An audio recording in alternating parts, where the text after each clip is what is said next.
Hello, నేను doctor Indrani, IVF consultant at Hegde hospital Suchitra branch. So ఇవాళ మనం ఈ ఏఎంహెచ్ టెస్ట్ అనేది ఇన్ఫర్టిలిటీకి ఎలా కారణమో ఒకసారి చూద్దాం.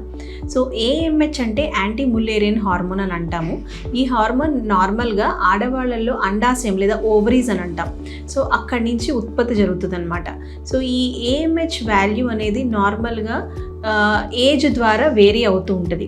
సో ఈ ఏఎంహెచ్ వాల్యూ అనేది మామూలుగా మనము సంతానలేమి సమస్యతో వచ్చిన వాళ్ళల్లో బేసిక్గా టెస్టులు చేసినప్పుడు వాళ్ళకి స్కాన్ ద్వారా మనం వాళ్ళకి ఎన్ని అండాశయంలో ఎంత అండం సంఖ్య ఉందో చూస్తాం. అంటే ఈ ఏఎంహెచ్ టెస్ట్ ద్వారా కూడా వాళ్ళకి అండాశయంలో అండం సంఖ్య ఎంత ఉందనేది మనకి తెలుస్తుంది. సో ఈ ఏఎంహెచ్ వాల్యూ అనేది నార్మల్గా 1 to 4గా చెప్తాము. సో ఏజ్ ప్రకారంగా చూసుకున్నప్పుడు ఏఎంహెచ్ వాల్యూ కనుక 1 కన్నా తక్కువ ఉన్నప్పుడు వాళ్ళకి కొంచెం ఇన్ఫర్టిలిటీకి సంబంధించి ప్రాబ్లమ్స్ అనేది కనపడచ్చు.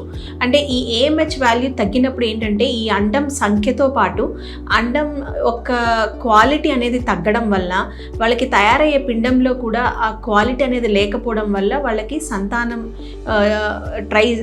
కోసం ట్రై చేసినప్పుడు ప్రాబ్లమ్స్ అనేది జరగచ్చు. సో ఏఎంహెచ్ వాల్యూ లో అవుతూ ఉండడం వల్ల కూడా వాళ్ళకి ఇన్ఫర్టిలిటీ ప్రాబ్లమ్స్ అనేవి ఉంటాయన్నమాట. Thank you.